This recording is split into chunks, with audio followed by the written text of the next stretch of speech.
അങ്ങനെ 7 ഘട്ടങ്ങൾ നീണ്ട ഗ്രേറ്റ് ഇന്ത്യൻ ഡെമോക്രാറ്റിക് എക്സസൈസ് അതിന്റെ അവസാന ഘട്ടത്തിലാണ്. മറ്റന്നാൾ 7ാം ഘട്ടത്തിൽ 57 മണ്ഡലങ്ങൾ കൂടി പോളിംഗ് ബൂത്തിലേക്ക് എത്തുന്നു. തൊട്ടു പിന്നാലെ എത്തും എക്സിറ്റ് പോൾ പ്രവചനങ്ങൾ. പിന്നെ 4ാം തീയതിക്ക് വേണ്ടിയുള്ള ചങ്കിടിപ്പോടെയുള്ള കാത്തിരിപ്പിലാണ് രാജ്യം. ലോക്സഭാ തെരഞ്ഞെടുപ്പിന്റെ പരസ്യപ്രചാരണം പൂർത്തിയാക്കി പ്രധാനമന്ത്രി നരേന്ദ്രമോദി നേരെ എത്തിയത് കന്യാകുമാരിയിലേക്കാണ്. ഇനി 45 മണിക്കൂർ വിവേകാനന്ദ പാറയിൽ ധ്യാനം. അത് രാഷ്ട്രീയ ധ്യാനം എന്നാരോപിക്കുന്നുണ്ട് പ്രതിപക്ഷം. രാഷ്ട്രീയമാണെങ്കിലും ആത്മീയമാണെങ്കിലും 7ാം ഘട്ടത്തിലേക്ക് രാജ്യം പോകുമ്പോൾ ഭരണമുറപ്പിച്ചത് NDA സഖ്യമോ ഇന്ത്യ ബ്ലോക്കോ? പ്രിയ പ്രേക്ഷകർക്ക് എൻകൗണ്ടറിലേക്ക് സ്വാഗതം.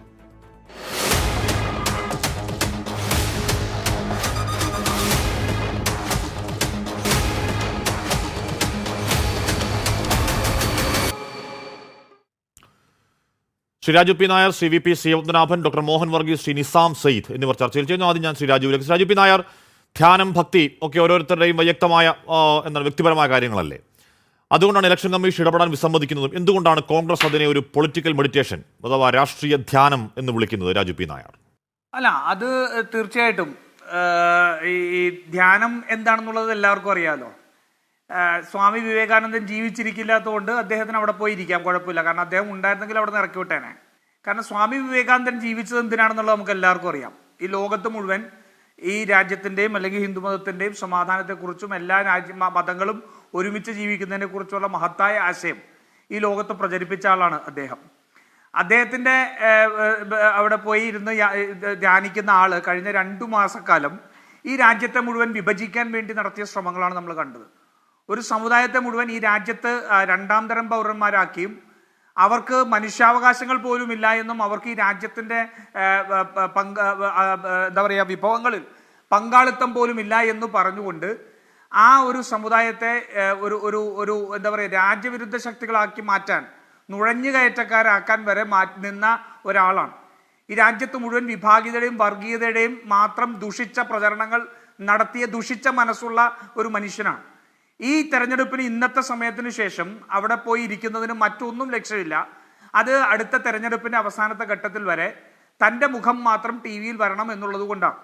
അതല്ലാതെ അതിന് മറ്റൊരു അർത്ഥവും അതിനകത്തില്ല. അതല്ലെങ്കിൽ എന്തിനെയെല്ലാം സ്വാമി വിവേകാനന്ദൻ പ്രതിനിധീകരിച്ചെന്നോ അതിന് ഘടകവിരുദ്ധമായിട്ടുള്ള ഒരു വ്യക്തിയാണ് നരേന്ദ്രമോദി.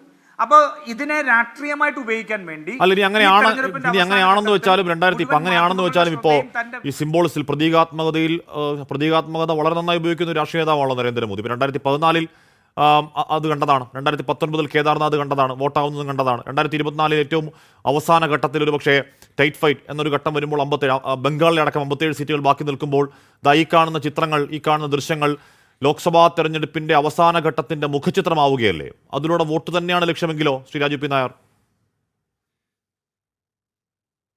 അല്ല, അതുതന്നെയാണ് ലക്ഷ്യം. അല്ലാതെ മറ്റെന്താ ലക്ഷ്യം? നരേന്ദ്രമോദിക്ക് അതല്ലാതെ മറ്റെന്ത് ലക്ഷ്യം? നരേന്ദ്രമോദിക്ക് സ്വാമി വിവേകാനന്ദൻ പ്രതിദാനം ചെയ്ത ഏതെങ്കിലും ആശയത്തിനെ അദ്ദേഹത്തിന് പിൻപറ്റാൻ സാധിക്കുമോ? രാജ്യത്ത് മുഴുവൻ വെറുപ്പും വിദ്വേഷം മാത്രം നടക്കുന്ന മനുഷ്യൻ, ഒരു അന്യമതത്തിന്റെ ജനിച്ചത് കൊണ്ട് അവരെ കൊല്ലാൻ വേണ്ടി നേതൃത്വം കൊടുത്ത മനുഷ്യൻ, അപരമത വിദ്വേഷം മാത്രം പ്രയോഗിക്കുന്ന മനുഷ്യൻ, ഒരു ഭരണത്തിന്റെ നേതൃത്വത്തിരിക്കുമ്പോൾ പോലും മതത്തിന്റെ അടിസ്ഥാനത്തിൽ അവർക്ക് ഈ രാജ്യത്ത് പൗരത്വം പോലും നിഷേധിക്കപ്പെടണമെന്ന് പറയുന്ന ഒരു മനുഷ്യൻ, അദ്ദേഹം അവിടെ പോയിട്ടിരിക്കുന്നതിന്റെ ഉദ്ദേശം മറ്റൊന്നുമല്ലല്ലോ. അപ്പൊ അത് സ്വാഭാവികമായിട്ടും അദ്ദേഹത്തിന് ഇരിക്കാം. അദ്ദേഹത്തിന് ഇരുന്നത് ഈ രാജ്യത്ത് ചോദ്യം ചെയ്യാനുള്ള അവകാശം കോൺഗ്രസിനുണ്ട്. കോൺഗ്രസ് തെരഞ്ഞെടുപ്പ് കമ്മീഷന് മുന്നിലായിട്ട് പരാതി കൊടുത്തു. അതൊരിക്കലും ഒരു നടപടി ഉണ്ടാവുമെന്ന് കരുതിക്കൊണ്ടല്ല. കാരണം തെരഞ്ഞെടുപ്പ് കമ്മീഷൻ ഇപ്പോൾ പ്രധാനമന്ത്രിയുടെ ഓഫീസിലെ ഒരു ക്ലർക്കിന്റെ ജോലിയാണ് ചെയ്തുകൊണ്ടിരിക്കുന്നത്. അപ്പൊ ആ ക്ലർക്ക് മറ്റൊന്നും ചെയ്യാനായിട്ട് സാധിക്കില്ല എന്നുള്ള കൃത്യമായ ബോധ്യമുണ്ട്. നോക്കൂ, ഈ രാജ്യത്തെക്കുറിച്ചും ഈ രാജ്യത്തിന്റെ മാതൃകകളെക്കുറിച്ചും ഒരു ജ്ഞാനവുമില്ലാത്തൊരു മനുഷ്യനാണ് സ്വാമി വിവേകാനന്ദൻ. മാത്രമല്ലല്ലോ, സ്വാമി വിവേകാനന്ദന്റെ പാറയെ വെറും ഒരു പാറയായും ഗാന്ധി എന്ന മനുഷ്യനെ ഗാന്ധി മാത്രമായും കാണുന്നതിന്റെ പ്രശ്നമല്ല ഇദ്ദേഹത്തിനുള്ളത്. ഇദ്ദേഹത്തിന് ഇതിന്റെ ആശയങ്ങൾ, ഗാന്ധിയുടെയും വിവേകാനന്ദ സ്വാമിയുടെയും ആശയങ്ങളിൽ എന്തിലെങ്കിലും ഇദ്ദേഹത്തിന് സ്വായത്തമാക്കാൻ കഴിഞ്ഞിട്ടുണ്ടോ? ഗാന്ധി എന്ന് പറയുന്നത് പേര് മാത്രമാണെന്നും ആ ആശയം ആ മനുഷ്യൻ ജീവിച്ചിരിക്കുമ്പോൾ തന്നെ ഈ ലോകത്തുള്ള ഏറ്റവും പ്രബുദ്ധരായ മനുഷ്യരെ ഉത്തേജിപ്പിച്ചിരുന്നതും അവരുടെ വഴിയെ നടത്തിച്ച ഒരു ആശയമാണ് ഗാന്ധി എന്ന് ഇദ്ദേഹത്തിന് എപ്പോഴെങ്കിലും മനസ്സിലാക്കാൻ സാധിച്ചിട്ടുണ്ടോ? അങ്ങനെയാണെങ്കിൽ പറയുമോ 82-ന് ശേഷം ആ ഗാന്ധിയുടെ സിനിമ വന്നതിന് ശേഷം മാത്രമാണ് ഗാന്ധി അറിഞ്ഞത്, അതിനു മുമ്പ് ഒരു മനുഷ്യനും ഗാന്ധി അറിയില്ലായിരുന്നു എന്ന് പറയുമോ? അപ്പോൾ ഈ രാജ്യത്തിന്റെ ഏറ്റവും അഭിമാന സ്തംഭങ്ങളെയെല്ലാം തൻ്റെ പ്രചരണത്തിനും തൻ്റെ വോട്ടിനും വേണ്ടി, കാരണം അത് നെഗറ്റീവ് പബ്ലിസിറ്റി ആയാലും മതി. നമുക്കറിയാലോ, ഇപ്പൊ കുറെ യൂട്യൂബേഴ്സ് ഒക്കെ നടക്കുന്നുണ്ട്. അവരെന്താ ആഗ്രഹിക്കുന്നത്? നെഗറ്റീവ് പബ്ലിസിറ്റി മതി. കാരണം എന്റെ മുഖം നിറഞ്ഞു നിന്നാൽ മാത്രം മതി. ഞാൻ പറയുന്നതിൽ വസ്തുത വേണ്ട, ഞാൻ പറയുന്നതിൽ ഇപ്പൊ മാർട്ടിൻ ലൂതർ കിങ്ങും നെൽസൺ മണ്ടേലയും ഗാന്ധി തങ്ങൾ ഉണ്ടാക്കിയ സ്വാധീനത്തെ കുറിച്ച് പറഞ്ഞത് ചരിത്ര പുസ്തകങ്ങളിലുണ്ട്.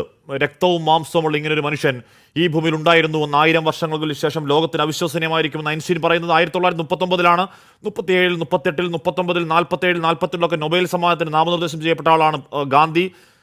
82 മുന്നേ കാലിഫോർണിയയിലെ ഗാന്ധി വേൾഡ് പീസ് മെമ്മോറിയൽ, ബ്രസൽസിലെ ഗാന്ധി പ്രതിമ, 68 ലണ്ടനിലെ ഗാന്ധി പ്രതിമ, 40ഓളം രാജ്യത്തെ അന്നേയുള്ള പ്രതിമകൾ. ഏതു രാജ്യത്താണ് ഗാന്ധി പഠന വിഷയമല്ലാത്ത? ഇതൊന്നും അറിയാത്ത ആളാകുമോ? എൻ്റെ പൊളിറ്റിക്കൽ സയൻസിൽ ബിരുദമോ ബിരുദാനന്തര ബിരുദമോ ഉള്ള നരേന്ദ്രമോദി, രാജീവ് പി നായർ അവസാന ഘട്ടത്തിൽ അതും വോട്ടാക്കുക എന്ന ലക്ഷ്യത്തിൽ പറയുന്നതാണെങ്കിലോ, അത് ഫലം കാണുന്നുണ്ടെങ്കിലോ? അല്ല ഹാഷ്മി, അത് തന്നെയാണ് ഞാൻ പറയുന്നത്. എന്താ ഞാൻ പറഞ്ഞല്ലോ, ഇതിപ്പോ നമ്മളിപ്പോ പറയുന്ന കാര്യങ്ങൾ ഗാന്ധിയെ കുറിച്ച് ഏതൊരു കൊച്ചു കുഞ്ഞിനോട് ചോദിച്ചാലും അവന് അറിയാവുന്ന കാര്യമാണ്. അപ്പൊ ഇത് അറിഞ്ഞില്ല എന്നുണ്ടെങ്കിൽ സ്വാഭാവികമായിരിക്കാം. കാരണം ഒരിക്കലും ഗാന്ധി എന്താണെന്ന് അറിയാൻ ശ്രമിച്ചിട്ടുണ്ടായിരുന്നെങ്കിൽ നരേന്ദ്രമോദി ആവില്ലായിരുന്നു. നരേന്ദ്രമോദി ഒരു വർഗീയവാദി ആവില്ലായിരുന്നു. ഗാന്ധി എന്താണ് എന്നറിയാൻ ശ്രമിച്ചിട്ടുണ്ടെങ്കിൽ ആ മനുഷ്യന് പിന്നെ വർഗീയവാദി ആവാൻ സാധിക്കുമോ? അപ്പൊ ഗാന്ധി എന്താണെന്ന് അറിയാത്ത ആളാണ് നരേന്ദ്രമോദി. അതുകൊണ്ടാണ് ഈ ഇന്നത്തെ ലോകത്തെ ഏറ്റവും ദുഷിച്ച ഒരു വർഗീയവാദിയായി നരേന്ദ്രമോദി നിൽക്കുന്നത്. ആ ദുഷിച്ച വർഗീയവാദി ഈ തെരഞ്ഞെടുപ്പിൽ അവസാന ഘട്ടത്തിൽ എന്താ ചെയ്യുന്നത്? അല്ല ഞാൻ പറയാം ഒരു 10 സെക്കൻഡ്. എന്താ ചെയ്യുന്നത്? ഈ തെരഞ്ഞെടുപ്പിന്റെ അവസാന ഘട്ടം മറ്റൊരു വിഷയവും ചർച്ച ചെയ്യപ്പെടരുത്. എന്റെ ചിത്രവും ഞാൻ പറയുന്ന കാര്യങ്ങൾ മാത്രമേ ചർച്ച ചെയ്യാൻ പാടുള്ളൂ, മറ്റൊന്ന് ചർച്ച ചെയ്യാൻ പാടില്ല. അതിനെന്ത് വേണം? അതിന് ചില ഏറ്റവും ഇതായിട്ടുള്ള യൂട്യൂബേഴ്സ് ഉപയോഗിക്കുന്ന നെഗറ്റീവ് പബ്ലിസിറ്റി ഉപയോഗിക്കും. അതിനുവേണ്ടി എന്താ, ഗാന്ധിയെ കുറിച്ച് പറഞ്ഞാൽ അവർക്കറിയാം നമ്മൾ ഇന്നിരുന്ന് ചർച്ച ചെയ്യും എന്നറിയാം. അപ്പൊ എന്ത് പറ്റും? തൊഴിലില്ലായ്മയെ കുറിച്ച് ചർച്ച ചെയ്യില്ല. അപ്പോൾ പൊതുമേഖലാ സ്ഥാപനങ്ങൾ വിൽക്കുന്നതിനെ കുറിച്ച് ചർച്ച ചെയ്യാൻ പറ്റില്ല. ഈ രാജ്യത്ത് നിൽക്കുന്ന അസമത്വത്തെ കുറിച്ച് ചർച്ച ചെയ്യില്ല, വിഭാഗീയതയെ കുറിച്ച് ചർച്ച ചെയ്യില്ല. പകരം എന്ത് ചെയ്യും? ഗാന്ധിയെ കുറിച്ച് നരേന്ദ്രമോദി പറഞ്ഞത് ചർച്ച ചെയ്യും. സ്വാഭാവികമല്ലേ? ഹാഷ്മിയും ഞാനും മറ്റുള്ള ചാനലുകളും എല്ലാം ഇത് ചർച്ച ചെയ്യുന്നതല്ലേ? ഇതാണ് ഇയാളുടെ ആവശ്യം. ഈ വോട്ടാക്കുക എന്നുള്ളതിനപ്പുറം ഈ രാജ്യത്തിന്റെ ഒരു പ്രതീകത്തെയും ആശയത്തെ എന്താണെന്ന് മനസ്സിലാക്കാൻ കഴിയാത്ത ഏറ്റവും ചെറിയ മനുഷ്യൻ, ഈ ലോകത്തുള്ള ഏറ്റവും ചെറിയ മനുഷ്യനാണ് നരേന്ദ്രമോദി. ശ്രീ വി പി ശ്രീനാഥൻ, ഇവിടെ ആദ്യം 1ാം ഘട്ടത്തിന് മുൻപുള്ള മോദി ഗ്യാരണ്ടി, നമ്മൾ സാമ്പത്തികമായി 3ാം സ്ഥാനത്തേക്ക് ഉയരുന്നു, വിശ്വഗുരുവാൻ പോകുന്നു എന്നുള്ള പോസിറ്റീവ് രാഷ്ട്രീയത്തിൽ നിന്നും നമ്മൾ കണ്ടതാണ്. 2ാം ഘട്ടം കഴിയുമ്പോഴേക്കൊക്കെ കോൺഗ്രസിന്റെ മാനിഫെസ്റ്റോ മുസ്ലിം ലീഗിന്റെ മാനിഫെസ്റ്റോ ആണെന്നൊരു പ്രധാനമന്ത്രി പറഞ്ഞു തുടങ്ങി. താലിമാല പൊട്ടിച്ചെടുത്ത് മുസ്ലിങ്ങൾക്ക് കൊടുക്കാൻ പോകുന്നു എന്ന നറേറ്റീവ്. ഒരു രാജ്യത്തിന്റെ പ്രധാനമന്ത്രി ചരിത്രത്തിലാദ്യമായി അദ്ദേഹത്തിന്റെ തന്നെ പൗരന്മാരെ ഗുസ്പേട്ട്, നുഴഞ്ഞുകയറ്റക്കാരെന്ന് വിളിക്കുന്നത്. അങ്ങനെ എന്തൊക്കെ നമ്മൾ കണ്ടു. എന്നാൽ ക്രിക്കറ്റ് ടീമിന്റെ സെലക്ഷൻ പോലും മതാടിസ്ഥാനത്തിലാകുമെന്ന് എന്ന വസ്തുതാവിരുദ്ധ കള്ളം. ഏറ്റവും ഒടുവിൽ മുജറ എന്ന് പറയുന്ന അവിടുത്തെ ഉത്തരേന്ത്യയിലാണോ എന്നറിയില്ല, ഒരു അർദ്ധനഗ്ന നൃത്തം കളിക്കുന്നവരാണ് പ്രതിപക്ഷം എന്ന് പറഞ്ഞ് നമ്മൾ എന്തൊക്കെ കേട്ടുവന്ന്. ഈ തലപെരുത്തു പോകുന്ന കൊടിയ ധ്രുവീകരണ രാഷ്ട്രീയവും കൊടിയ പച്ചവർഗീയതയും പരമത വിദ്വേഷവും കേട്ടാണ് നമ്മൾ 7ാം ഘട്ടം പൂർത്തി. 7ാം ഘട്ടം എത്തുമ്പോഴേക്കും പരമസാത്വികനായി ആത്മീയവാദിയായി എന്ന് പറഞ്ഞാൽ പ്രതിപക്ഷത്തിന് വിശ്വസിക്കാൻ കഴിയില്ല എന്നാണ് രാജീവ് പി നായർ പറയുന്നത്. Shri V P Sreenathan. അല്ല, ഈ പ്രതിപക്ഷം കാണിക്കുന്ന വിവരക്കേട് ഹാഷ്മി ഏറ്റുപിടിക്കണ്ട. നരേന്ദ്രമോദിയെ പറ്റി അനാവശ്യം പറയാൻ തുടങ്ങിയ അന്ന് മുതൽ കോൺഗ്രസിൻ്റെ കഷ്ടകാലം തുടങ്ങിയിട്ടുണ്ട്. ഞാൻ ഓർമ്മിച്ചു തരാം എന്നാണ്. 2007 ഗുജറാത്ത് തെരഞ്ഞെടുപ്പ് മൗത്ത് കെ സൗദാഗർ എന്ന് വിളിച്ചു. പിന്നെ ദൈവം സഹായിച്ചിട്ട് ഒരു MP കോൺഗ്രസ്സിന് ഗുജറാത്തിന് കിട്ടിയിട്ടില്ല. വട്ടപൂജ്യമാണ് കഴിഞ്ഞ 2 തവണയും. 2014 മണിശങ്കർ അയ്യർ പറഞ്ഞു ഇയാളെ പ്രധാനമന്ത്രിയാക്കാനൊന്നും പറ്റൂല, പോകുന്നില്ല, AICC ആഫീസിൻ്റെ മുന്നിൽ വേണമെങ്കിൽ ഒരു ചായപ്പീടി ഇട്ട് കൊടുക്കാൻ. എന്താ ഉണ്ടായതെന്ന് അറിയാലോ. അപ്പോൾ രാഷ്ട്രീയം പറയാൻ കോൺഗ്രസ്സുകാർക്ക് താല്പര്യമില്ല. കാരണം കോൺഗ്രസ്സുകാർ ഒരു മാനസിക വിഭ്രാന്തിയിലാണ്. പ്രതിപക്ഷ നേതാവിൻ്റെ സ്ഥാനം പോലും ഇല്ല. ഈ രാജ്യം ഭരിക്കാൻ ഞങ്ങൾക്ക് ജന്മാവകാശമുണ്ട് എന്ന് വിശ്വസിച്ചൊരു പാർട്ടിയും ആ പാർട്ടിയുടെ നേതൃത്വത്തിൽ മഹാത്മാഗാന്ധിജിയുടെ കുടുംബ പേര് വരെ മോഷ്ടിച്ചെടുത്ത ഒരു കുടുംബവും. ഇവർക്ക് എവിടുന്ന് കിട്ടി ഗാന്ധി? ഇത് ഫിറോസ് ഗണ്ഡിയ, പാർസിയ, എണ്ണക്കച്ചവടക്കാർ ഗണ്ഡിയ, ഇവർ ഗാന്ധിൻ്റെ പേര് മോഷ്ടിച്ചെടുത്തു. അങ്ങനെ ഗാന്ധിൻ്റെ പേര് മോഷ്ടിച്ചെടുത്ത് നെഹ്റു കുടുംബം ഗാന്ധി കുടുംബമായി. ഗാന്ധിയുടെ മക്കളും മക്കളുടെ മക്കളുമാണ് ഗാന്ധി കുടുംബം. ഇവർ നെഹ്റു കുടുംബം ഗാന്ധി കുടുംബമായി പേര് മോഷ്ടിച്ചിട്ട്. അങ്ങനെ ഇവർ വിശ്വസിച്ചു ഏത്, ഞങ്ങൾക്ക് ഇന്ത്യ ഭരിക്കാനുള്ള ജന്മാവകാശമുണ്ട്, ഞങ്ങൾ ഇന്ത്യയിലെ രാജകുടുംബമാണെന്ന്. അതൊക്കെ തകർന്ന് തരിപ്പണമായി. പണ്ടൊക്കെ പ്രതിപക്ഷം 2 കൊല്ലോ 3 കൊല്ലോ 5 കൊല്ലോ 6 കൊല്ലോ ഭരിച്ചാൽ ഇവർ 10 കൊല്ലം ഭരിക്കുമായിരുന്നു. ഇപ്പോൾ പ്രതിപക്ഷം നരേന്ദ്രമോദിയുടെ നേതൃത്വത്തിൽ വളർന്നു വന്ന പ്രതിപക്ഷം തുടർച്ചയായി ഭരിക്കുകയാണ്. 3ാം തെരഞ്ഞെടുപ്പിൽ പരാജയമെന്ന ഭീകര സത്വത്തിന്റെ മുന്നിൽ നിസ്സഹായരായി നിൽക്കുകയാണ് കോൺഗ്രസ്സുകാർ. നിസ്സഹായരായി നിൽക്കുക, പൊട്ടിപ്പാളീസാവാൻ പോവുക 3ാം തെരഞ്ഞെടുപ്പിലും. ആ അവസ്ഥയിൽ പിച്ചും പെയ്യും പറയുകയാണ്. ഇവരെ വായെന്ന് വരുന്നത് പിച്ചും പെയ്യുകയാണ്. കാരണം ഇവരെ മാനസികാവസ്ഥ ഞങ്ങൾക്ക് മനസ്സിലാവും. അതുകൊണ്ട് ഇവരാണ് ഈ പ്രശ്നമൊക്കെ ഉണ്ടാക്കിയത്. ഏപ്രിൽ 6-ാം തീയതി രാഹുൽ ഗാന്ധി തുടങ്ങി വെച്ചതാ ഈ അനാവശ്യമായ വിവാദം. ഞങ്ങൾ ആദ്യത്തെ 2 ഘട്ടത്തിലും വികസനവും മാത്രമാണ് പറഞ്ഞത്. അപ്പോഴാണ് ഏപ്രിൽ 6-ാം തീയതി ഈ സ്വത്ത് വിഭജനം ജാതിക്കടിസ്ഥാനത്തിൽ രാജ്യ ചരിത്രത്തിൽ ആദ്യമായി ഏതെങ്കിലും ഒരു പ്രധാനമന്ത്രി പോട്ടെ, ഏതെങ്കിലും രാജ്യത്തെ ഏതെങ്കിലും ഒരു പ്രധാനമന്ത്രി അവരുടെ പൗരന്മാരെ ഗുസ്പേട്ട് നുഴഞ്ഞുകയറ്റക്കാർ എന്ന് വിളിച്ചിട്ടുണ്ടോ ശ്രീ പത്മനാഭൻ? ഏതെങ്കിലും ഒരു രാജ്യത്തെ പ്രധാനമന്ത്രി, നമ്മുടെ രാജ്യം പോട്ടെ, നമ്മുടെ രാജ്യത്ത് ഒരു പ്രധാനമന്ത്രി പറയില്ല, ഇതുവരെ പറയില്ല, അത് നമുക്ക് ഉറപ്പുണ്ടല്ലോ. പറയട്ടെ ബംഗ്ലാദേശിൽ നിന്നും നുഴഞ്ഞു കയറി ഇന്ത്യയിൽ വന്നവരെയാണ് ഗുസ്പേട്ട് എന്ന് വിളിച്ചത്. ഈ രാജ്യത്തേക്ക് നുഴഞ്ഞു കയറി വരുന്നവർ, നുഴഞ്ഞുകയറ്റം ഇല്ലേ നടക്കുന്നില്ല? ഇല്ല എന്നാ വിശ്വാസം? നിങ്ങളുടെ വിശ്വാസം അതാണോ? നടക്കുന്നെങ്കിൽ 8 വർഷം ഭരിച്ച, അല്ലെങ്കിൽ നടക്കുന്നെങ്കിൽ താങ്കൾ ഈ പറഞ്ഞ 2 ടൈമിൽ ഭരിച്ച നരേന്ദ്രമോദിയുടെ പരാജയമല്ലേ? പറയട്ടെ, അങ്ങനെ ഇപ്പോഴും നടക്കുന്നുണ്ടെങ്കിൽ താങ്കൾ ഈ പറഞ്ഞ 10 വർഷം ഭരിച്ച മഹിമ പറഞ്ഞ ഈ വിശ്വഗുരുവിന്റെ പരാജയമല്ലേ ശ്രീ പത്മനാഭൻ? ഞാനൊന്ന് പറഞ്ഞോട്ടെ. ആവേശം കൊള്ളല്ല. കോൺഗ്രസ്സുകാരനെക്കാട്ടും ആവേശമാണ് ആഷ്മിക്ക്. കോൺഗ്രസ് അവിടെ കമ്മ്യൂണിസ്റ്റ് പാർട്ടി 34 കൊല്ലം ഭരിച്ചപ്പോഴും തൃണമൂൽ കോൺഗ്രസ് കഴിഞ്ഞ കുറേ കൊല്ലമായി ഭരിക്കുമ്പോൾ അവരെ പ്രധാന പരിപാടി എന്താ അറിയോ? ബംഗ്ലാദേശിൽ നുഴഞ്ഞു കയറി വരുന്നവർക്ക് ആധാർ കാർഡും റേഷൻ കാർഡും വോട്ടർ ഐ ഡിയും കൊടുക്കൽ.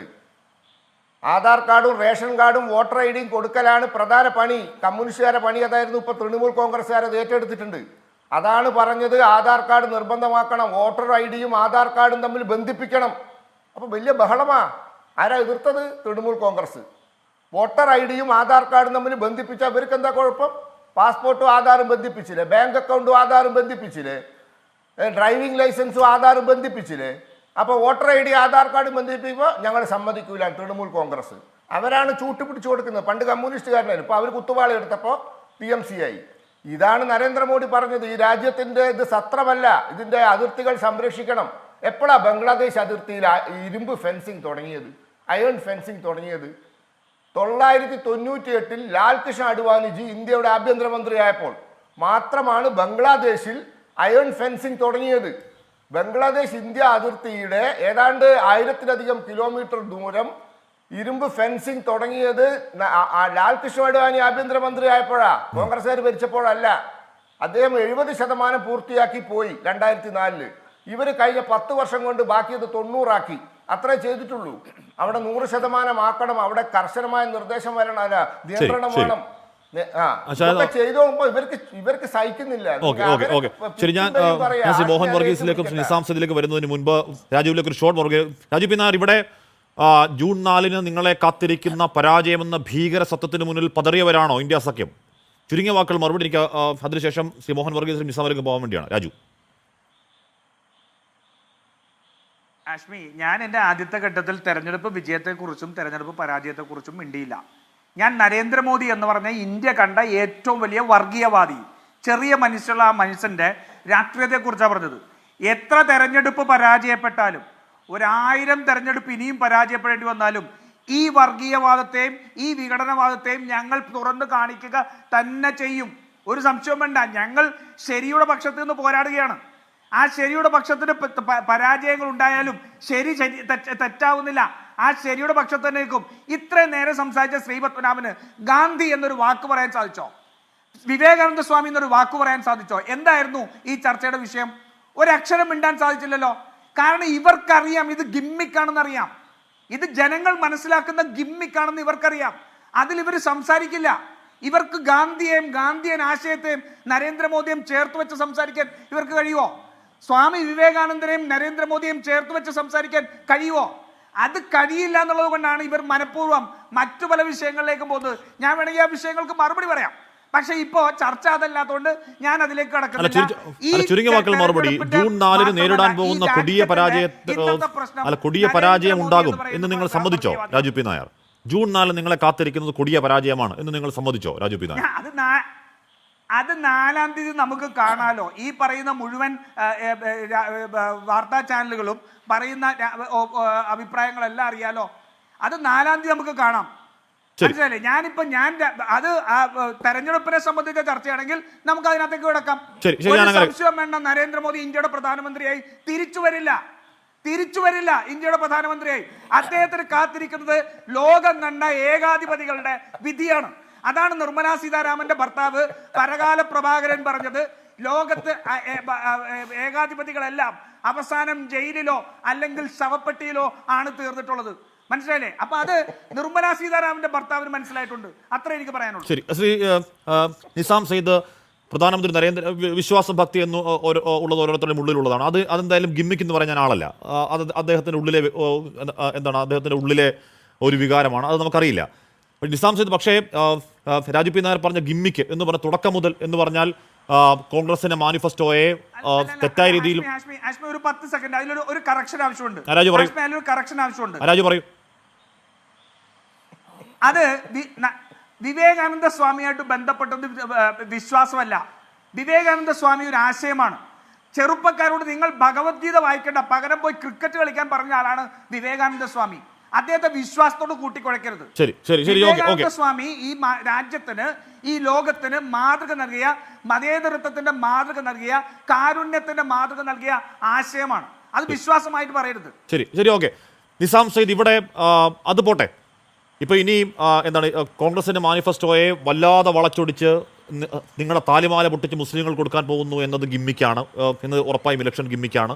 ഈ പറയുന്ന എന്താണ് ക്രിക്കറ്റ് ടീമിനെ ഉണ്ടാക്കാൻ മതാടിസ്ഥാനത്തിൽ ഉണ്ടാക്കാൻ പോകുന്നു എന്ന് പറഞ്ഞ ഇലക്ഷൻ ഗിമ്മിക്കാണ്.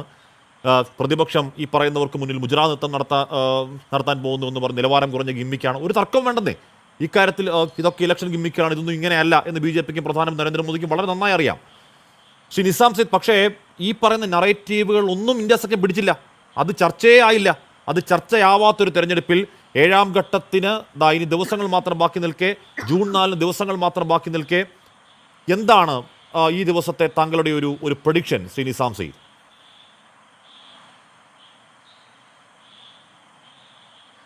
ഹഷ്മി, നമുക്കെല്ലാം അറിയാം നരേന്ദ്രമോദി ഈ കാണിക്കുന്നത് വോട്ടിന് വേണ്ടിയുള്ള ഒരു അഭ്യാസമാണ് എന്നുള്ളത് മനസ്സിലാക്കുന്ന ബുദ്ധിയുള്ള എല്ലാവർക്കും അറിയാം. ഇന്ത്യൻ ഭരണഘടന അനുസരിച്ച്, ഇന്ത്യൻ തെരഞ്ഞെടുപ്പ് ചട്ടങ്ങൾ അനുസരിച്ച് മതത്തെ അല്ലെങ്കിൽ വിശ്വാസത്തെ തെരഞ്ഞെടുപ്പ് പ്രചരണത്തിനായി ഉപയോഗിക്കുന്നത് തെറ്റാണ്. അത് തെരഞ്ഞെടുപ്പ് റദ്ദാക്കാനുള്ള കാരണമാണെന്നും നമുക്കറിയാം. നമ്മുടെ ഓർമ്മയിലുള്ള ഒരു കാര്യം, 2004 PC തോമസ് മൂവാറ്റുപുഴയിൽ നിന്നും NDA സ്ഥാനാർത്ഥിയായി ജയിച്ചു. പിന്നീട് അദ്ദേഹത്തിൻ്റെ തെരഞ്ഞെടുപ്പ് റദ്ദാക്കി. ആ റദ്ദാക്കാനുണ്ടായ ഒരു കാരണം മദർ തെരേസയുടെ ഒരു ചിത്രം അദ്ദേഹത്തിൻ്റെ പോസ്റ്ററിൽ ഉണ്ടായിരുന്നു എന്നുള്ളതാണ്. അത് മതത്തെ ഉപയോഗിച്ച് തെരഞ്ഞെടുപ്പിനെ നേരിട്ടു എന്നുള്ളതുകൊണ്ട് അദ്ദേഹത്തിൻ്റെ തെരഞ്ഞെടുപ്പ് ഇന്ത്യയിലെ ഹൈക്കോടതിയും സുപ്രീം കോടതിയും റദ്ദാക്കി. അത്തരം നിയമം അതിൻ്റെ യഥാർത്ഥ അർത്ഥത്തിൽ വ്യാഖ്യാനിക്കുകയാണെങ്കിൽ നരേന്ദ്രമോദിയുടെ ഈ പ്രദർശനങ്ങളെല്ലാം അദ്ദേഹത്തെ തെരഞ്ഞെടുപ്പ് രംഗത്ത് നിന്ന് മാറ്റി നിർത്താൻ പര്യാപ്തമാണ്. അദ്ദേഹത്തിൻ്റെ തെരഞ്ഞെടുപ്പ് രംഗത്ത് നിരോധിക്കാൻ പര്യാപ്തമാണ്. പക്ഷെ അതൊന്നും നരേന്ദ്രമോദിയുടെ ഇന്ത്യയിൽ ബാധകമാവില്ല എന്നുള്ള കാര്യം നമുക്കെല്ലാം വ്യക്തമായി അറിയാം. അതുകൊണ്ട് തന്നെ അതിനെക്കുറിച്ച് ചർച്ച ചെയ്തിട്ടും കാര്യമില്ല. അത് ബാധകമാകുന്ന ഒരു ഇലക്ഷൻ കമ്മീഷനോ അതിനെ നിയന്ത്രിക്കാൻ കഴിയുന്ന ഒരു ഇലക്ഷൻ കമ്മീഷനോ രാഷ്ട്രീയ സാഹചര്യങ്ങളോ അല്ല ഇന്ത്യയിലുള്ളത്. നരേന്ദ്രമോദിക്ക് തോന്നുന്ന എന്ത് നരേറ്റീവ് മുന്നോട്ട് വെക്കാൻ അദ്ദേഹത്തിന് കഴിയും. അത് നിയന്ത്രിക്കാൻ കഴിയുന്ന ഒരു സ്ഥാപനങ്ങളും ഇന്ന് ഇന്ത്യയിലില്ല എന്നുള്ളതാണ്. പക്ഷേ ഈ തെരഞ്ഞെടുപ്പിൻ്റെ ഞാൻ കാണുന്നത്, ഈ തെരഞ്ഞെടുപ്പിൻ്റെ പ്രധാനമായും ഈ തെരഞ്ഞെടുപ്പിൽ ഒരു ഓൾ എൻകംപാസിങ് നരേറ്റീവ് ഉണ്ടാക്കാൻ നരേന്ദ്രമോദിക്ക് കഴിഞ്ഞില്ല എന്നുള്ളതാണ് അദ്ദേഹത്തിൻ്റെ അടിസ്ഥാനപരമായ പരാജയം. അദ്ദേഹം ഇതിനു മുൻപ് മത്സരിച്ചിട്ടുള്ള എല്ലാ തെരഞ്ഞെടുപ്പുകളിലും ആ തെരഞ്ഞെടുപ്പുകളുടെ നരേറ്റീവ് എന്താണെന്ന് തീരുമാനിച്ചിരുന്ന അദ്ദേഹമായിരുന്നു. 2014 അദ്ദേഹം വികാസ് പുരുഷനായിരുന്നു. 2019 പുൽവാമ ആക്രമണത്തിന് ശക്തമായ മറുപടി കൊടുത്ത ബാലക്കോട്ട് പ്രത്യാക്രമണം നടത്തിയ ദേശീയതയുടെ പ്രതീകമായിരുന്നു. എല്ലാ ചർച്ചകളും നരേന്ദ്രമോദി എന്ന പേരിൽ അവസാനിച്ചിരുന്നു. ദേശീയതയുടെ അവസാന വാക്കായിരുന്നു അദ്ദേഹം. ആ തെരഞ്ഞെടുപ്പിൽ മറ്റൊന്നും ചർച്ചയാകാൻ അദ്ദേഹം അനുവദിച്ചില്ല. ഈ തെരഞ്ഞെടുപ്പിൽ അങ്ങനെ ഒരു നരേറ്റീവ് സൃഷ്ടിക്കാൻ അദ്ദേഹത്തിന് കഴിഞ്ഞില്ല എന്നുള്ളതാണ് ഇത്തരം അഭ്യാസങ്ങളിലേക്കൊക്കെ കടക്കേണ്ടി വരുന്നതിൻ്റെ അടിസ്ഥാനം. ഈ തെരഞ്ഞെടുപ്പിനെ നേരിടാനായി BJP തയ്യാറായത് നമുക്കെല്ലാം അറിയാം, നരേന്ദ്രമോദി എന്ന ബ്രാൻഡിനെ മുന്നിൽ നിർത്തിയാണ്. 2023 ഡിസംബർ മാസത്തിൽ നടന്ന 5 സംസ്ഥാനങ്ങളിലേക്കുള്ള തെരഞ്ഞെടുപ്പിൽ 3 സംസ്ഥാനത്തും ഉത്തരേന്ത്യൻ സംസ്ഥാനങ്ങളിൽ BJP വലിയ വിജയം നേടിയതോടുകൂടി BJPയെ നേരിടാനുള്ള ഊർജവും ഉന്മേഷവും ഇന്ത്യയിലെ പ്രതിപക്ഷ കക്ഷികൾക്കില്ല എന്ന് പൊതുവായി വിലയിരുത്തപ്പെട്ടു. ഈ വർഷം ജനുവരി 20-ാം തീയതി ശ്രീരാമക്ഷേത്രത്തിന് പ്രതിഷ്ഠ നടന്നതോടുകൂടി നരേന്ദ്രമോദിയും BJPയും ഈ തെരഞ്ഞെടുപ്പിലെ അജണ്ട സെറ്റ് ചെയ്തിരിക്കുന്നു. ആ അജണ്ടയായിരിക്കും ഈ തെരഞ്ഞെടുപ്പിൻ്റെ ആത്യന്തിക ഫലത്തെ നിർണ്ണയിക്കുക എന്ന പൊതുബോധം സൃഷ്ടിക്കപ്പെട്ടു. ആ ഒരു ആവേശത്തിൽ നിന്നുകൊണ്ടാണ് ഇസ് ബാർ 400 പാർ എന്ന മുദ്രാവാക്യം BJP ഉയർത്തിയത്. 400 സീറ്റിലധികം ലഭിക്കും എന്ന ആത്മവിശ്വാസത്തോടെ തെരഞ്ഞെടുപ്പിലേക്ക് പോയ BJP അത് വലിയ തിരിച്ചടിയായി മാറുന്ന ഒരു കാഴ്ച നമ്മൾ കണ്ടു. എന്തിനാണ് 400 സീറ്റ്? 400 സീറ്റ് സ്വാഭാവികമായും ഭരണഘടന തിരുത്താനാണ്. ഭരണഘടന തിരുത്തുമ്പോൾ ഭരണഘടന നൽകുന്ന അവകാശങ്ങൾ അത് ലഭിക്കുന്ന വിഭാഗങ്ങൾക്ക് നഷ്ടമാകും എന്നുള്ള പ്രതിപക്ഷത്തിൻ്റെ പ്രചരണത്തിന് വലിയ സ്വീകാര്യത ലഭിക്കുന്നത് നമ്മൾ കണ്ടു. സംവിധാൻ ഖത്രെ മേ ഹേ എന്നുള്ള പ്രതിപക്ഷ പ്രചരണം സംവരണ വിഭാഗങ്ങളിലിടയിൽ വലിയ അസംതൃപ്തി ഉണ്ടാക്കി BJPക്കെതിരെ വലിയ വികാരം സൃഷ്ടിച്ചു. അതുകൊണ്ട് തന്നെ വളരെ പെട്ടെന്ന് BJP ആ പ്രചരണം അവസാനിപ്പിച്ചു. മറ്റ് പല വിഷയങ്ങളും BJP ഉയർത്താൻ ശ്രമിച്ചെങ്കിലും ഈ തെരഞ്ഞെടുപ്പിലെ നരേറ്റീവ് സെറ്റ് ചെയ്യാൻ ശരി ഒരു ഗ്രാൻഡ് നരേറ്റീവ് ഉണ്ടായില്ല, ഒരു ബൃഹദാഖ്യാനം ഉണ്ടായില്ല എന്ന് താങ്കൾ പറയുന്നത് ഒരു പരിധിവരെ ശരിയുമാണ്. ഒരു പരിധിവരെ അത് ശരിയുമാണ്. ഞാൻ അങ്ങയിലേക്ക് എത്താം. ഡോക്ടർ മോഹൻ വർഗീസ് ഇവിടെ ശരി, ഞാൻ അങ്ങയിലേക്ക് എത്താം. ഡോക്ടർ മോഹൻ വർഗീസ്, ഇവിടെ നമ്മൾ ഈ തെരഞ്ഞെടുപ്പിന്റെ തുടക്കത്തിൽ 400 പാർ എന്ന് പ്രധാനമന്ത്രി നരേന്ദ്രമോദിയും അമിത്ഷാക്കെ ആവർത്തിക്കുമ്പോൾ അത് BJPയുടെ കേവലം ഇലക്ഷൻ റട്ടറിക് എന്നതിനപ്പുറം അത് യാഥാർത്ഥ്യമാണെന്ന് കരുതിയിരുന്നവരാണെന്ന് തോന്നുന്നു രാജ്യത്തെ ബഹുഭൂരിപക്ഷവും. എന്ന് പറഞ്ഞാൽ ദേശീയ മാധ്യമങ്ങൾ മാത്രമല്ല കേട്ടോ, ഞാൻ പറഞ്ഞത് മലയാള മാധ്യമങ്ങൾ ഒന്നുകൂടി ക്രിട്ടിക്കായി കാണുന്ന അത്തരത്തിൽ ഗോഡി മീഡിയ ആയിട്ടില്ലാത്ത മലയാള മാധ്യമങ്ങൾ പോലും അതിനെ ഒരു യാഥാർത്ഥ്യബോധത്തോടു കൂടി കണ്ടു. 1-ാം ഘട്ടം കഴിയുമ്പോഴേക്കും കാര്യം മാറി എന്ന് പറഞ്ഞാൽ ഈ 7 ഘട്ടങ്ങൾ കഴിയുമ്പോഴേക്കും ഇന്ത്യ സഖ്യത്തിന് സാധ്യത പ്രവചിക്കുന്ന ഇലക്ഷൻ നിരീക്ഷകന്മാരെ നമ്മൾ കാണുന്നുണ്ട്. നമ്മുടെ ഓർമ്മയിൽ എന്ന് പറഞ്ഞാൽ ഈ അടുത്ത കാലത്തുള്ള ഓർമ്മയിൽ ഇത്ര പെട്ടെന്ന് ഒരു സിനേറിയോ ഒരു തെരഞ്ഞെടുപ്പ് ഉണ്ടായിട്ടുണ്ടോ? ഇപ്പോൾ ജൂൺ 4-ാം തീയതി അത് ഇന്ത്യ ആണെങ്കിലും NDA ആണെങ്കിലും. ഡോക്ടർ മോഹൻ വർഗീസ്. ഹാഷ്മി, ഇത്രയും പെട്ടെന്ന് ആ ഒരു തെരഞ്ഞെടുപ്പ് സെനാരിയോ മറിയുന്ന ഒരു തെരഞ്ഞെടുപ്പും എൻ്റെ ഓർമ്മയിലില്ല. നമുക്കറിയാം, ജനുവരി മാസം 2024 ജനുവരി മാസം 22-ാം തീയതി അയോധ്യയിലെ രാമക്ഷേത്രത്തിൻ്റെ പ്രാണപ്രതിഷ്ഠ നടന്ന ആ ഒരു പോയിന്റാണ് ഭാരതീയ ജനതാ പാർട്ടിയുടെയും NDAയുടെയും പീക്ക് പോയിന്റ് എന്ന് പറയുന്നത്. ജനുവരി 22-നും തെരഞ്ഞെടുപ്പ് പ്രക്രിയ തുടങ്ങുന്ന, തെരഞ്ഞെടുപ്പ് വിജ്ഞാപനം വരുന്ന മാർച്ച് പകുതിക്കും ഇടയിലുള്ള സമയത്താണ് 400 പാർ എന്ന ഒരു വലിയ ഒരു പ്രതീക്ഷ നരേന്ദ്രമോദിയുടെ ഭാഗത്തു നിന്നുണ്ടാകുന്നത്. അത് പല ആവർത്തി പാർലമെന്റിൽ, ലോക്സഭയിലും രാജ്യസഭയിലും വളരെ എംഫാറ്റിക്കായി ശ്രീ നരേന്ദ്രമോദി അത് പ്രഖ്യാപിക്കുകയാണ്. അപ്പോൾ ഒരു ബെഞ്ച് മാർക്ക് അവിടെ സെറ്റ് ചെയ്യപ്പെടുകയാണ്. ആ ബെഞ്ച് മാർക്ക് കടക്കുക, അല്ലെങ്കിൽ ആ ബെഞ്ച് മാർക്കിനോടൊപ്പം ഉയരുക എന്നതാണ് BJPയുടെയും NDAയുടെയും ലക്ഷ്യമായി കരുതിയിരുന്നത്. ഒരു വലിയ വിഭാഗം, ഗോദി മീഡിയ എന്നൊന്നും പറഞ്ഞിട്ട് കാര്യമില്ല, ഈവൻ ഇൻഡിപെൻഡൻ്റായി ചിന്തിക്കുന്ന മാധ്യമങ്ങൾ പോലും അതാണ് ചർച്ചയ്ക്ക് വന്നത്. അതായത് ഏപ്രിൽ മാസത്തിന് മുൻപുള്ള എല്ലാ ചർച്ചകളും തന്നെ 400-ലേക്ക് എത്തുമോ, അത് ഏപ്രിൽ മാസത്തിന് ശേഷവും തുടർന്നു എന്നതാണ്. പക്ഷേ അതിനുശേഷം 1-ാം ഘട്ടത്തിന് ശേഷം പടിപടിയായി ആ ഒരു സിംഗിൾ വിഷയമില്ല എന്ന് ഇന്ത്യയിലെ ഇലക്ടറേറ്റിന് ഏതാണ്ട് ബോധ്യമായി. രാമക്ഷേത്രം എന്നതൊരു സിംഗിൾ മോണോലിത്തിക് വിഷയമല്ല, പല വിഷയങ്ങളിൽ ഒന്ന് മാത്രമാണ് ജനങ്ങളെ അല്ലെങ്കിൽ മഹങ്കായി എന്ന വാക്കുകളൊക്കെ തെരഞ്ഞെടുപ്പ് പ്രചരണ രംഗത്ത് സജീവ ചർച്ചയായ ഒരു തെരഞ്ഞെടുപ്പ് 2019-ലില്ല, 2014-ലില്ല, അതിന് മുൻപുള്ള തെരഞ്ഞെടുപ്പിലും അങ്ങനെ ഈ മഹങ്കായി. ഇപ്പം നമ്മൾ ചാനലുകൾ ഗ്രൗണ്ടിൽ പോകുമ്പോൾ അല്ലെങ്കിൽ ഓൺലൈൻ മീഡിയകൾ ഗ്രൗണ്ടിൽ പോകുമ്പോൾ അവരോട് പറയുന്ന ബഹുഭൂരിപക്ഷം മനുഷ്യരും മഹങ്കായി എന്നുള്ള വാക്ക് ഉപയോഗിക്കുന്നുണ്ട്, വോട്ട് അവർ ആർക്ക് ചെയ്താലും. അപ്പോൾ ഇത്തരം വിഷയങ്ങൾ ചർച്ചയായ ഒരു തെരഞ്ഞെടുപ്പ് എന്ന കൂടി 7 ഘട്ടങ്ങൾ പൂർത്തിയാകുമ്പോൾ ഇതിൻ്റെ ഒരു സവിശേഷതയാണ് ശ്രീ ഡോക്ടർ മോഹൻ വർഗീസ്. ശ്രീ ഹാഷ്മി, വിവിധ വിഷയങ്ങൾ ഒരു ഫെഡറൽ രാഷ്ട്രത്തെ വേണ്ടത് വൈവിധ്യങ്ങളാണ്, വിഷയങ്ങളുടെ വൈവിധ്യങ്ങളാണ്. നമ്മുടെ രാജ്യത്തിൻ്റെ ചട്ടക്കൂട്ട് തന്നെ കേന്ദ്രവും സംസ്ഥാനങ്ങളുമുള്ള പ്രാദേശിക വിഷയങ്ങളും ദേശീയ വിഷയങ്ങളും ചർച്ച ചെയ്യപ്പെടുന്ന തെരഞ്ഞെടുപ്പാണ് ഇത്. ഓഫ് കോഴ്സ് ഇത് ദേശീയ തെരഞ്ഞെടുപ്പ് തന്നെയാണ്. പക്ഷേ അവിടെ സംസ്ഥാന തലത്തിൽ ബാറ്റിൽ ഫീൽഡുകൾ രൂപപ്പെടുകയാണ്. കർണാടകത്തിൽ BJP and Janata Dal versus Congress എന്ന ബാറ്റിൽ ഫീൽഡ് രൂപപ്പെടുകയാണ്. മഹാരാഷ്ട്രയിൽ ശരത് പവാറിന്റെ കക്ഷിയും ഉദ്ധവ് താക്കറെയുടെ കക്ഷിയും പിളർന്നിരിക്കുന്നു.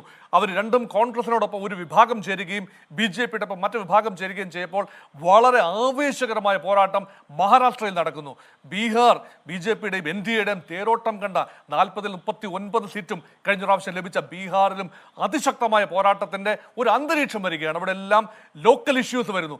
ഇതിനെല്ലാം പുറമെയാണ് ജാതി സെൻസസ് എന്ന ബീഹാറിന്റെ മുഖ്യമന്ത്രി നിതീഷ് കുമാർ കുടത്തിൽ നിന്ന് തുറന്നുവിട്ട ആ ഒരു വലിയ ഒരു ജീനി, അത് ഇന്ത്യ ആകമാനം ബാധിക്കുന്ന ഒരു വിഷയമാണ്. അതൊരു തെരഞ്ഞെടുപ്പ് വിഷയമായി കൊണ്ടുവരുന്നതിൽ ഭാഗികമായിട്ടെങ്കിലും ഇന്ത്യ മുന്നണി വിജയിച്ചു.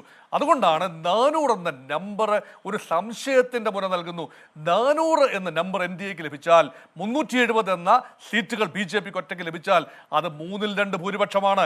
അത്രയും ഭൂരിപക്ഷം ലഭിച്ചാൽ ഇന്ത്യയുടെ സംവരണ തത്വങ്ങൾ, ഭരണഘടനാപരമായ സംവരണ തത്വങ്ങൾ അട്ടിമറിക്കപ്പെടുമോ എന്ന ഒരു ഭീതി ഒരു മിഡിൽ ക്ലാസിന്റെ ഇടയിലും, പ്രത്യേകിച്ച് OBC ദളിത് വിഭാഗത്തിലെ മിഡിൽ ക്ലാസിന്റെ ഇടയിൽ, അവരാണല്ലോ പത്രങ്ങൾ വായിക്കുന്ന, അവരാണല്ലോ മാധ്യമങ്ങൾ ഫോളോ ചെയ്യുന്ന വിഭാഗം, അവർ ഒപ്പീനിയൻ മേക്കേഴ്സ് കൂടിയാണ്. ഇന്ത്യയിലെ 60% വരുന്ന OBC എന്ന വിഭാഗത്തിന് പല സെഗ്മെന്റായിട്ട് നിൽക്കുകയാണ്.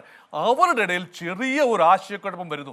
അതിനെ മറികടക്കാനായി ന്യൂനപക്ഷങ്ങൾക്ക് സംവരണം നൽകും, അങ്ങനെ ന്യൂനപക്ഷങ്ങൾക്ക് ഇന്ത്യയുടെ വിഭവങ്ങളുടെ ആദ്യ ഷെയർ നൽകും എന്ന രീതിയിൽ ഒരു ആശയക്കുഴപ്പം സൃഷ്ടിക്കാൻ മറുവശത്തും ഒരു ശ്രമം നടക്കുന്നു. അതിന് നേരിട്ട് മോദി ഇറങ്ങുന്ന കാഴ്ചയാണ് കണ്ടത്.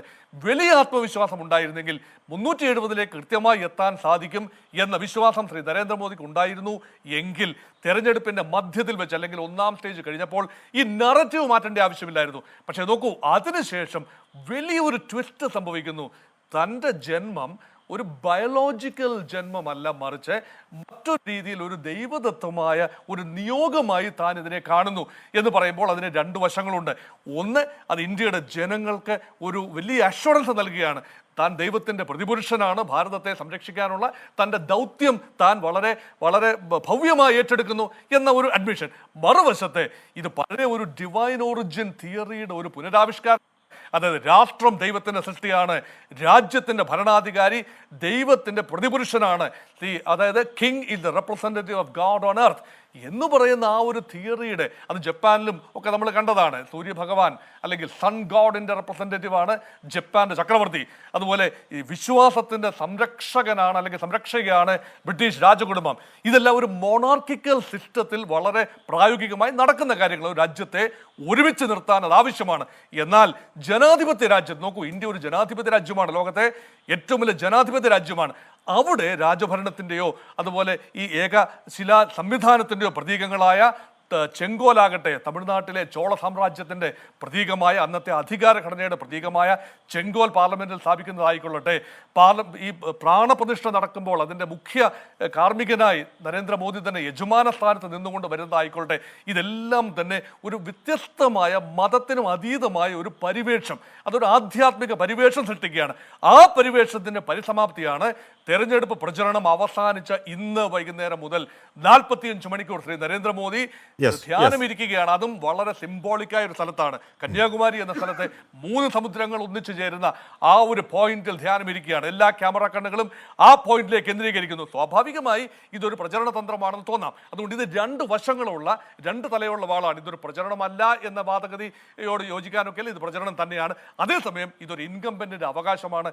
താൻ വ്യക്തി എന്ന നിലയിൽ ഒരു അതുകൊണ്ടാണ് ഇലക്ഷൻ ഇതിനു മുമ്പ് ഇലക്ഷൻ കമ്മീഷൻ കാര്യം ഇടപെട്ട് കണ്ടില്ല. അപ്പൊ ഇത് BJP-യോട് ഒന്ന് നിയന്ത്രിക്കണമെന്നൊക്കെ അവസാന ഘട്ടത്തിൽ പറഞ്ഞല്ലാതെ ഇതിലും വലിയ എന്താണ് വിദ്വേഷ വർത്താനം പറഞ്ഞപ്പോൾ ഒന്ന് ഇലക്ഷൻ കമ്മീഷൻ ഇടപെട്ടുണ്ടല്ലോ. അപ്പോൾ ഇതിലിടപെടും എന്ന് പ്രതിപക്ഷം കരുതാനും പാടില്ല. ഞാൻ അങ്ങനെയൊക്കെ എത്താം. CVP ശ്രീപത്മനാഭൻ, ഇവിടെ എന്താണ് രാമക്ഷേത്രം, ഇപ്പോൾ രാമക്ഷേത്രം അതിൻ്റെ പ്രാണപ്രതിഷ്ഠ നേരിട്ട് നടത്തിയ എന്ന് പറഞ്ഞാൽ അത് പ്രാണപ്രതിഷ്ഠ നടത്തേണ്ട ആൾ നരേന്ദ്രമോദി അല്ല, അത് രാഷ്ട്രീയമാണ് എന്ന് ശങ്കരാചാര്യന്മാർ പറയുമ്പോൾ പോലും അതിൻ്റെ പ്രാണപ്രതിഷ്ഠ നടത്തിയ ആളാണ് നരേന്ദ്രമോദി. ഇപ്പോൾ ആത്മീയത ഒക്കെ വോട്ടാവണമെങ്കിൽ ഇപ്പോൾ രാമക്ഷേത്രം യാഥാർത്ഥ്യമാക്കിയ പ്രധാനമന്ത്രി എന്നുള്ള നിലയ്ക്ക് വലിയ തോതിൽ ആ ഹിന്ദു ഹൃദയ സാമ്രാട്ടിന് വേണ്ടി വലിയ തോതിൽ ജനം പോളിംഗ് ബൂത്തിലെ കുഴിയെത്തണമായിരുന്നു.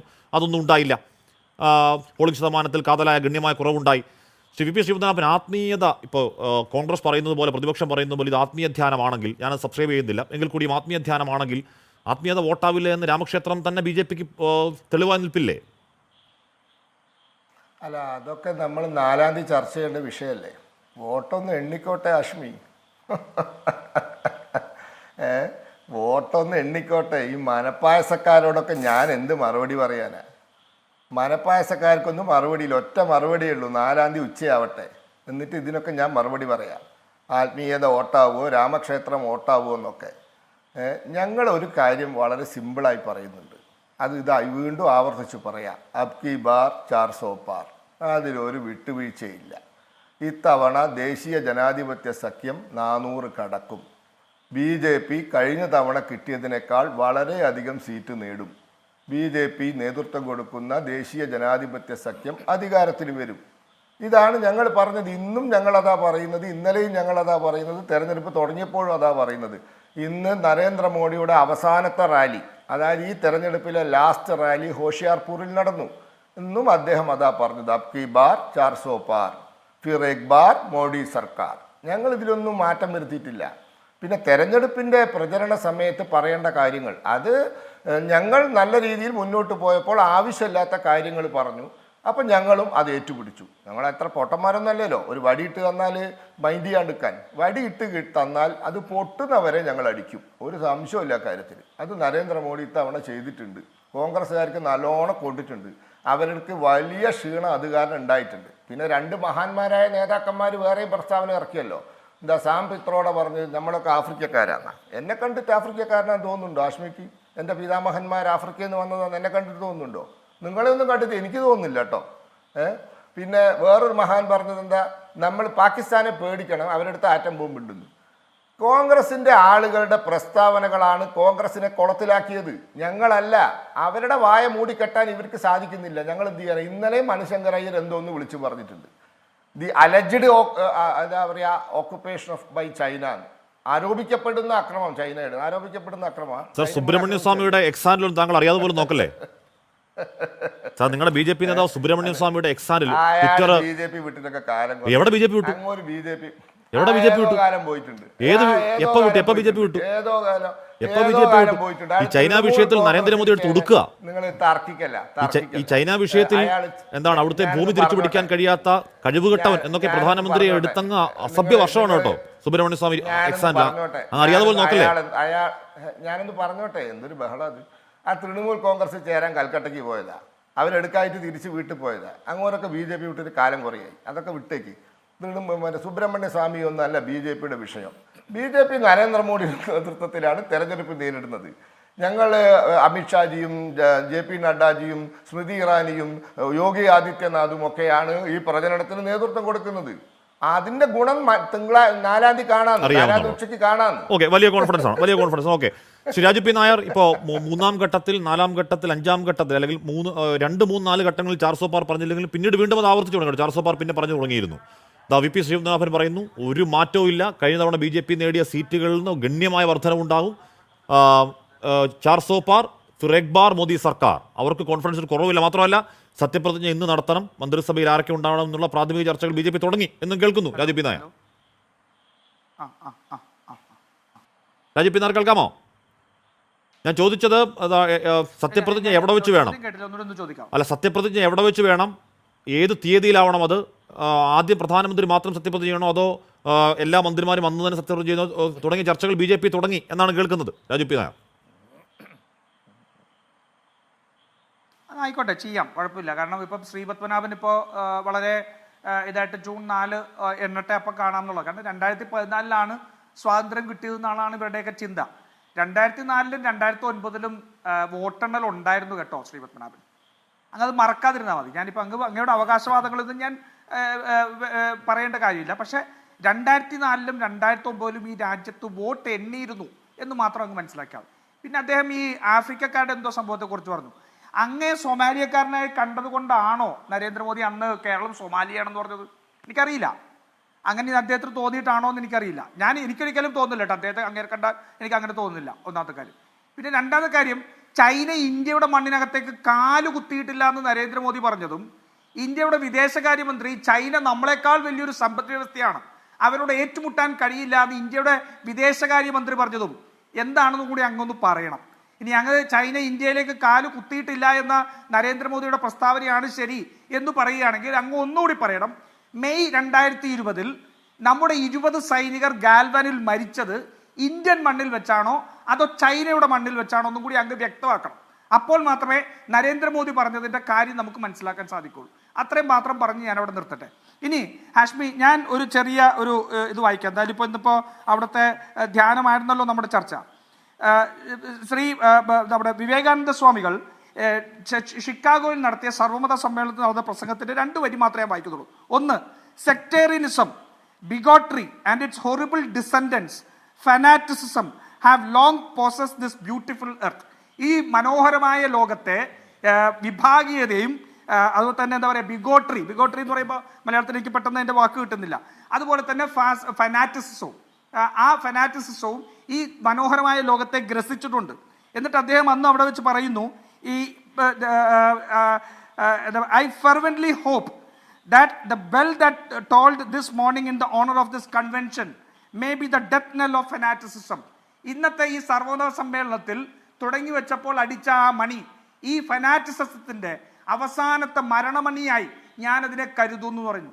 ആ മരണപ്പെട്ട ആ ഫനാറ്റിസം കുറെ നാളുകൾ ഈ ലോകത്ത് ഈ പറയുന്ന മതമൗലികവാദത്തെ നിഷേധിച്ച ഈ ലോകത്ത് തിരിച്ച് മതമൗലികവാദത്തെ കൊണ്ടുവന്നതിൽ ഏറ്റവും നമ്പർ 1 പ്രധാനിയായ നരേന്ദ്രമോദിയാണ് ഇന്ന് അദ്ദേഹത്തിൻ്റെ അടുത്ത് പോയിരിക്കുന്നത്. ഞാനതാ പറഞ്ഞത്, അദ്ദേഹം മരിച്ചുപോയല്ലോ.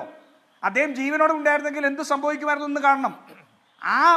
അദ്ദേഹത്തിൻ്റെ കൂടി ആശയങ്ങൾ നശിപ്പിച്ച മതമൗലികവാദത്തിന്റെ 1ാം നമ്പർ ഉദാഹരണം ഇന്ന് അദ്ദേഹത്തിൻ്റെ അടുത്ത് പോയിരിക്കുകയാണ്.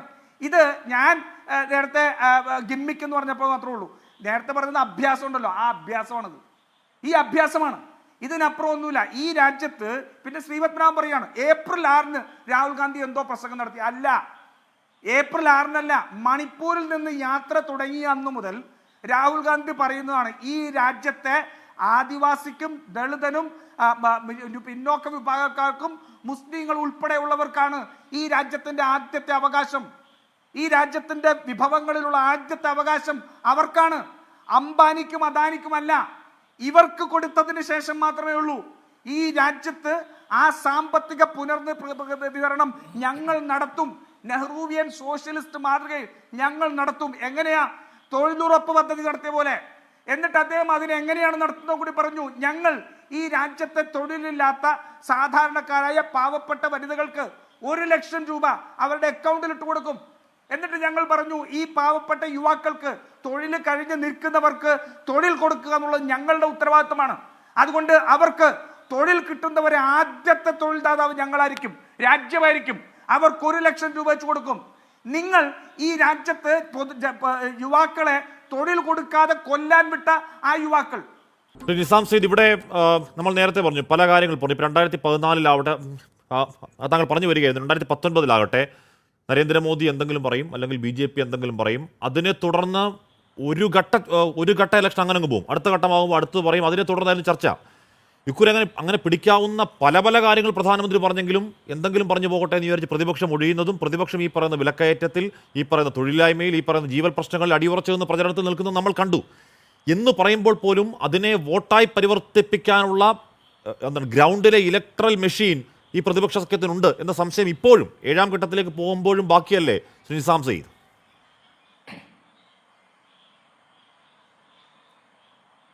പ്രതിപക്ഷം ഒട്ടേറെ കാര്യങ്ങൾ ശരിയായി ചെയ്ത ഒരു തെരഞ്ഞെടുപ്പാണ് ഇത് എന്നാണ് എൻ്റെ വിശ്വാസം.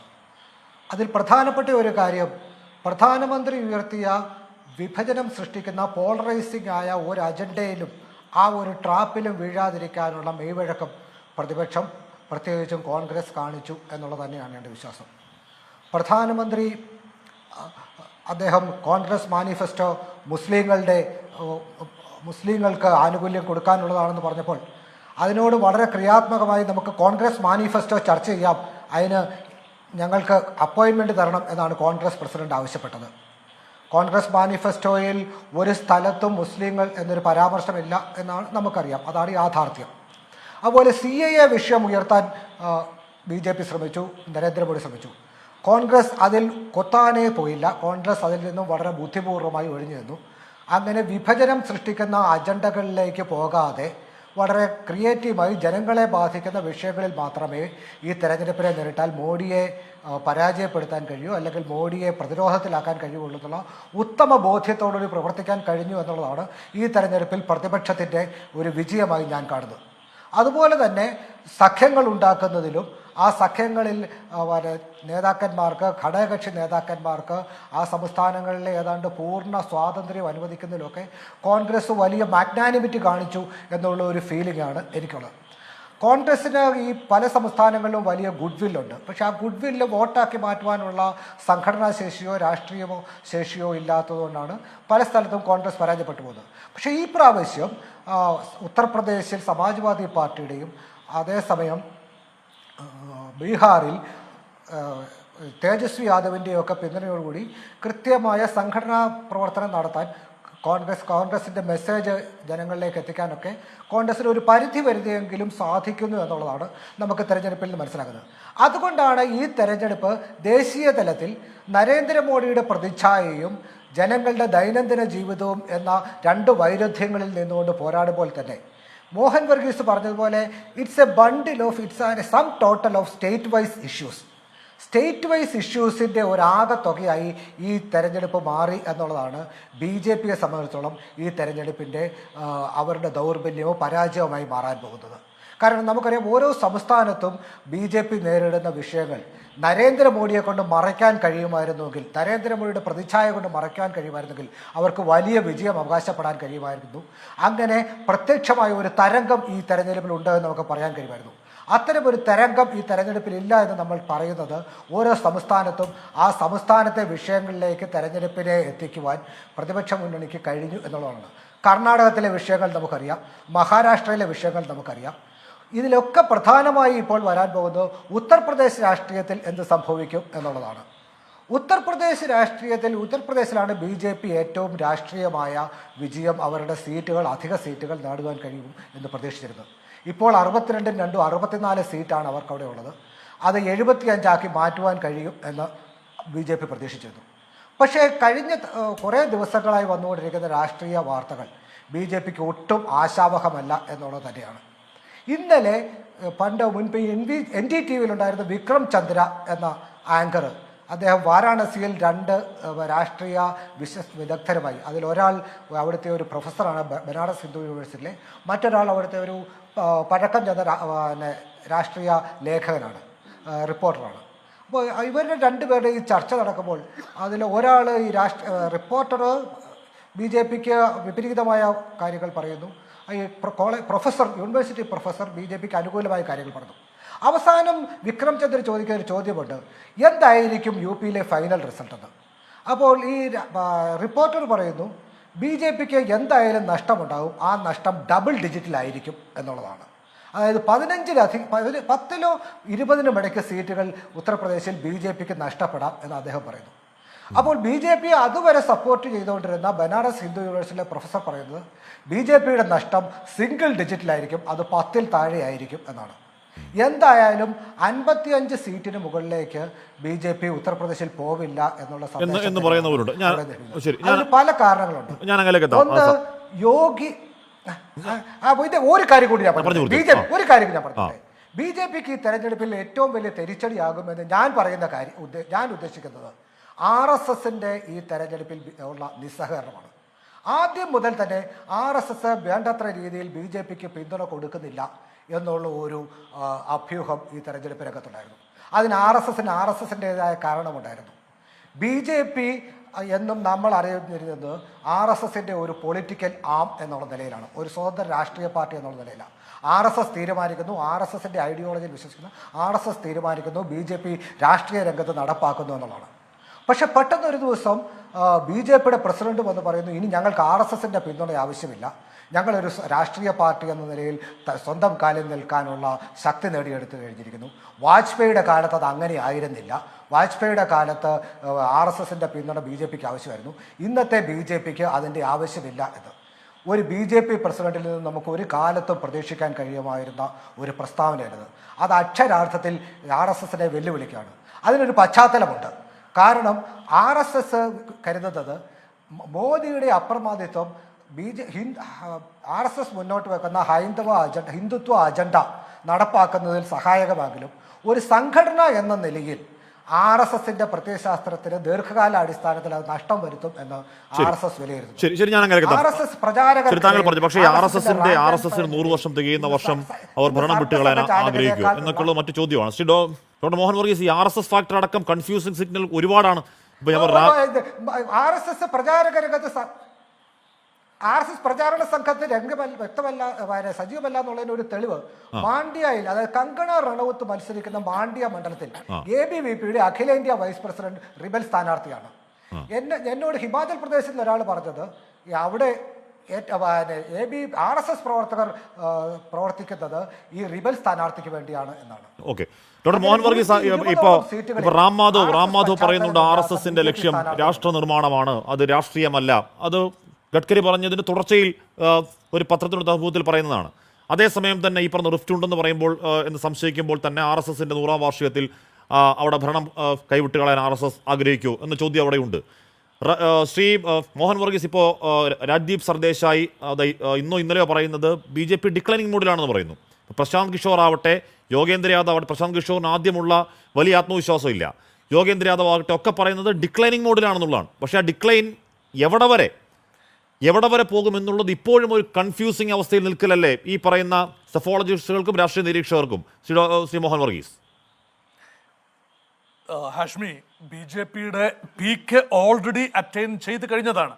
എനിക്ക് തോന്നുന്നത് 2019 തെരഞ്ഞെടുപ്പിൽ ആ പീക്ക് നമ്മൾ കണ്ടു. ഒറ്റയ്ക്ക് തന്നെ സാമാന്യം നല്ല കംഫർട്ടബിൾ മെജോറിറ്റി 303 സീറ്റ് ലഭിക്കുന്നു എന്ന് പറയുമ്പോൾ അതിനേക്കാൾ കൂടുതലായി ഉത്തരേന്ത്യൻ ഹൃദയഭൂമിയിൽ, ഹിന്ദി ഹൃദയഭൂമിയിലും ഉത്തർപ്രദേശ്, ബീഹാർ, മധ്യപ്രദേശ്, രാജസ്ഥാൻ, ഹിമാചൽ പ്രദേശ്, ഹരിയാന, ഗുജറാത്ത്, രാജസ്ഥാൻ, ഈ സീറ്റുകൾ, ഈ സംസ്ഥാനങ്ങളിലെ മഹാഭൂരിപക്ഷം, ചില സംസ്ഥാനങ്ങളിലെയൊക്കെ മുഴുവൻ സീറ്റുകളും നേടിയെടുക്കുമ്പോൾ അതിനേക്കാൾ മെച്ചപ്പെടാനില്ല. മെച്ചപ്പെടാനുള്ളത് തെക്കേ ഇന്ത്യയിലും കിഴക്കേ ഇന്ത്യയിലുമാണ്. അവിടെ BJPക്ക് ഒരു പദ്ധതിയുണ്ട്. ബംഗാളിൽ 18 സീറ്റിൽ നിന്നും കേവലം 25 സീറ്റിലേക്കെങ്കിലും മാറാം എന്ന ഒരു ചിന്ത ഭാരതീയ ജനതാ പാർട്ടിക്കുണ്ട്. അതുപോലെ ഒറീസയിൽ ഇപ്പോൾ നിലവിലുള്ള 8 സീറ്റിൽ നിന്നും ആകെ 21 സീറ്റാണ്, അതിൽ നിന്നും ഒരു 12-13 സീറ്റിലേക്ക് ഉയരാം എന്ന പ്രതീക്ഷയുണ്ട്. ആന്ധ്രാപ്രദേശിൽ പുതിയതായി ലഭിച്ച സഖ്യകക്ഷി ചന്ദ്രബാബു നായിഡുവിൻ്റെ തെലുങ്ക് ദേശം പാർട്ടിയുടെ തേരിലേറി ചിറകിലേറി ഒരുപക്ഷെ BJP മത്സരിക്കുന്ന 6 സീറ്റുകൾ അത് മിക്കതും ജയിക്കാമെന്നൊരു പ്രതീക്ഷയുണ്ട്. അതല്ലാതെ മറ്റിടങ്ങളിൽ കൂടുതലായി ഒന്നും ലഭിക്കാനില്ല. കർണാടകത്തിലും ഒരുപക്ഷെ മഹാരാഷ്ട്രയിലും രാജസ്ഥാനിലും ചെറിയ തോതിൽ പുറകോട്ട് പോകാം. അതുകൊണ്ട് നഷ്ടപ്പെടുന്ന പടിഞ്ഞാറൻ ഇന്ത്യയിലും വടക്കേ ഇന്ത്യയിൽ നഷ്ടപ്പെടുന്ന സീറ്റുകൾ കിഴക്കേ ഇന്ത്യയിൽ ലഭിക്കുന്ന ഏതാനും സീറ്റുകൾ കൊണ്ട് ഒരുപക്ഷെ മറികടക്കാം എന്ന ഒരു ചിന്ത ഭാരതീയ ജനതാ പാർട്ടിക്കുണ്ട്. അതുകൊണ്ടാണ് BJP പോലും അതിശക്തമായി 370 എന്ന് ഇപ്പോൾ പറയാത്തതിൻ്റെ ഒരു കാരണം അതാണ്. ഇപ്പോൾ 7ാം ഘട്ടം തെരഞ്ഞെടുപ്പ് പ്രചരണം അവസാനിച്ചിരിക്കുന്നു. 1-ാം തീയതി പോളിംഗിൻ്റെ മുഴുവൻ പോളിംഗ് അവസാനിക്കുകയാണ്. അപ്പോൾ ഈ ഘട്ടത്തിലെ 57 സീറ്റ് കൂടി ലക്ഷ്യം വെച്ചുകൊണ്ടാണ് ശ്രീ നരേന്ദ്രമോദി തെക്കൻ സംസ്ഥാനങ്ങൾ ഉണ്ടാകാനിടയുള്ള നേട്ടം അത് കർണാടകയിൽ തന്നെ ഇല്ലാതാവും, നോർത്തിൽ കാര്യമായ നേട്ടങ്ങൾ ഉണ്ടാവില്ലെന്നൊക്കെയാണ് യോഗേന്ദ്ര യാദവ് പറയുന്നത്. ഇപ്പോൾ ഇതൊക്കെ എന്താണ് ഓരോരുത്തരുടെ അനുമാനങ്ങളൊക്കെയാണ്. ജൂൺ 4 അധിക ദിവസങ്ങളിൽ ഞാൻ ശ്രീ VP ശ്രീധരനാഭനിലേക്കാണ്. ശ്രീ VP ശ്രീധരനാഭൻ, ഈ രാഷ്ട്രീയ നേതാക്കളുടെ പ്രസംഗത്തിൽ, അവരുടെ പ്രചരണത്തിൽ ആകാശമാണ് അതിർത്തി, ഇപ്പോൾ ഇനി 400 പാർ എന്നല്ല 572 എന്നൊക്കെ പറയും. ശ്രീ VP ശ്രീധരനാഭൻ, ഇവിടെ 2014 എന്താണ് കഠിനമായ ഭരണവിരുദ്ധ വികാരം എന്ന ഫാക്ടർ ഇല്ലാതിരിക്കെ, അഴിമതി വിരുദ്ധ പോരാട്ടത്തിന് അണ്ണാ ഹസാരെ മൂവ്മെന്റ് ഇല്ലാതിരിക്കെ, 2019 ബലാക്കോട്ട് ഒക്കെ ഉയർത്തിയ അതിദേശീയതയുടെ അന്തരീക്ഷം ഇല്ലാതിരിക്കെ, സാധാരണ തെരഞ്ഞെടുപ്പിൽ 12 സംസ്ഥാനങ്ങൾ BJP തന്നെ ഭരിക്കുന്ന തെരഞ്ഞെടുപ്പിൽ പക്ഷേ ഭരണവിരുദ്ധ വികാരം ഉണ്ടായാൽ BJPക്ക് തന്നെ തിരിച്ചടി അയക്കാം എന്ന ഒരു വിലയിരുത്തലുള്ള ഇലക്ഷനിൽ പല സംസ്ഥാനങ്ങളും നിങ്ങൾ കിട്ടാവുന്നതിൻ്റെ പരമാവധി സാച്ചുറേഷൻ ലെവൽ എത്തിയൊരു തെരഞ്ഞെടുപ്പിൽ ഈ 400 പാർ എന്ന ആത്മവിശ്വാസത്തിൻ്റെ യാഥാർത്ഥ്യം എന്താണ് ജൂൺ 4 അറിയാം അല്ലേ ശ്രീധരനാഭൻ? അല്ല, അത് പറയുന്നതിന് മുന്നേ ഞാൻ ഒരു ചെറിയ കാര്യം പറയട്ടെ. ഈ 2019-ലും 24-ലും മാത്രമല്ല, 2014-ലും നരേന്ദ്രമോദി ധ്യാനം ഇരിക്കാൻ പോയിട്ടുണ്ട്. അന്ന് ഞങ്ങളല്ലേ ഇന്ത്യ ഭരിച്ചിരുന്നത്, അന്ന് കോൺഗ്രസ് അല്ലേ ഇന്ത്യ ഭരിച്ചത്. ഇവരുടെ എന്താ പറയുക, ഭാഷയിൽ പറഞ്ഞാൽ തെരഞ്ഞെടുപ്പ് കമ്മീഷൻ അന്ന് ഇവരുടെ കീഴിലല്ലേ. അന്ന് നടക്കാത്ത തടയൽ ഇന്ന് നടക്കുമോ? അന്ന് എന്തേ തടയാൻ പോയില്ല? അതൊക്കെ വെറുതെ എന്തെങ്കിലും പറയാൻ. പിന്നെ സീറ്റിൻ്റെ എണ്ണമൊക്കെ അതൊക്കെ നമുക്ക് 24 ജൂൺ 4 സംസാരിക്കാണ്. ഞങ്ങൾ എങ്ങനെയാണ് സീറ്റ് പിടിക്കാൻ പോകുന്നതെന്നല്ലേ, അത് കണ്ട് മനസ്സിലാക്കാനുള്ള അവസരം വരാൻ പോവല്ലേ. ഇപ്പം ഞാൻ ഇത് 1 മണിക്കൂർ പറഞ്ഞാലും നിങ്ങൾക്ക് മനസ്സിലാവില്ല. കാരണം നിങ്ങൾ ഉറങ്ങുകയല്ല, ഉറക്കം നടിക്കുകയാണ്.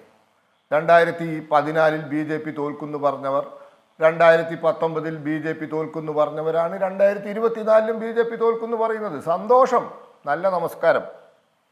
അതൊക്കെ നിങ്ങളുടെ രാജു പി നായർ, നല്ല നമസ്കാരം. 4-ാം തീയതി നല്ല നമസ്കാരം പറയേണ്ടി വരുമോ ഇന്ത്യ സഖ്യത്തിന്? രാജു പി നായർ,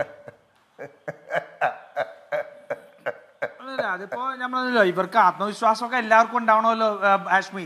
ആത്മവിശ്വാസം ഇല്ലാതെ എനിക്കോ ശ്രീപത്മനാഭനോ വന്നിട്ട് ചർച്ചകൾ പങ്കെടുക്കാൻ കഴിയുമോ? ഞങ്ങൾക്ക് ആത്മവിശ്വാസമുണ്ട്. അത് വരട്ടെ, അത് കുഴപ്പമില്ല, അത് വന്നോളും. പിന്നെ ഈ ഇവർ കയ്യിലിരിക്കുന്നതുകൊണ്ടാണ് ഇവർക്ക് തോന്നുന്നത് 2014 ഇലക്ഷൻ കമ്മീഷൻ കോൺഗ്രസിന്റെ ഇതിലായിരുന്നു എന്നുള്ളത്. അതൊക്കെ നിങ്ങൾക്ക് ഇപ്പോൾ നിങ്ങൾ കയ്യിൽ വെച്ച് അനുഭവിക്കുന്ന സ്വത്ത് എന്നുള്ള രീതിക്ക് പറഞ്ഞാണ്. മറ്റേത് രാജ്യത്തിന്റെ സ്വത്തായിരുന്നു. അതാണ് ഈ പ്രശ്നം മുഴുവൻ. ഇപ്പോൾ ഈ സ്വത്തിലേക്ക് തന്നെയാണ് കാര്യങ്ങൾ എത്തുന്നത്. ഈ രാജ്യത്തിന്റെ സ്വത്തായിരുന്നു ഇലക്ഷൻ കമ്മീഷൻ. അത് BJP ഓഫീസിലെ സ്വത്താക്കിയത് കൊണ്ടാണ് നിങ്ങൾക്ക് 2014 കോൺഗ്രസിന്റെ ആയിരുന്നില്ലേ തെരഞ്ഞെടുപ്പ് കമ്മീഷൻ എന്ന് പറയുന്നത്. ഇത് അടിസ്ഥാനപരമായ പ്രശ്നമാണ് പത്മനാഭൻ.